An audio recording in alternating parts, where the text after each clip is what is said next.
I'm going to give two examples from our locality.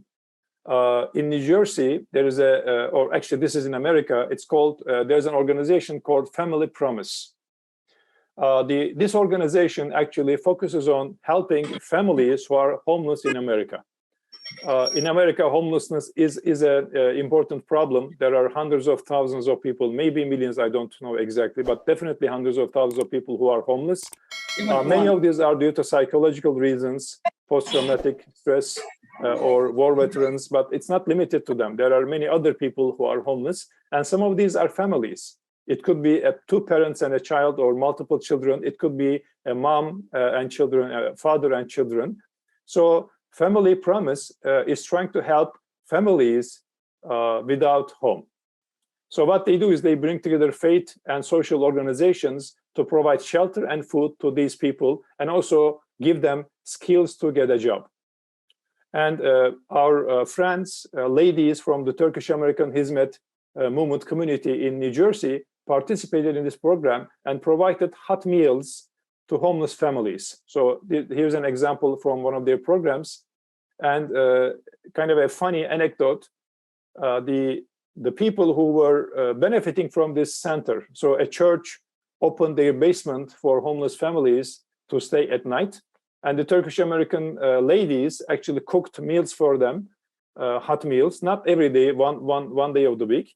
So they said later that that day when the Turkish American ladies provided food was their favorite, because they were cooking hot vegetable meals. So in America, you might be familiar, the cuisine has some popular items, and hot vegetable meals is not one of them. I mean, it is liked, but it is not always available.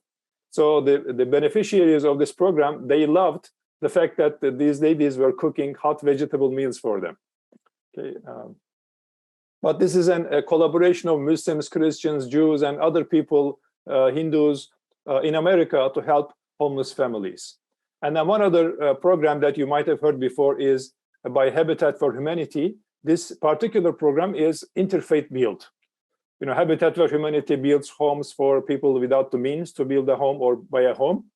In this particular program, they bring together people of different backgrounds to build homes for people in need. All right, so what are the goals of dialogue and civic engagement? You can view it from two angles: to prevent certain things and to facilitate certain things. To prevent or reduce or eliminate ignorance, fear, anger, hatred, enmity, discrimination, and violence. And in their place, put familiarity, true knowledge, empathy, acceptance, trust, harmony, and cooperation. Okay. So I have a little personal anecdote for this. Many years ago, when I came to the United States as a graduate student for my master's, I met with an Caucasian American friend in our lab. And later on, he was married and he had a family. At some point, they purchased a home. They have this tradition called housewarming party, where they invite friends to welcome everybody to their new home. And I went there, and his name was Chuck. Chuck introduced me to his friends. You know, this is Alp, he's from Turkey.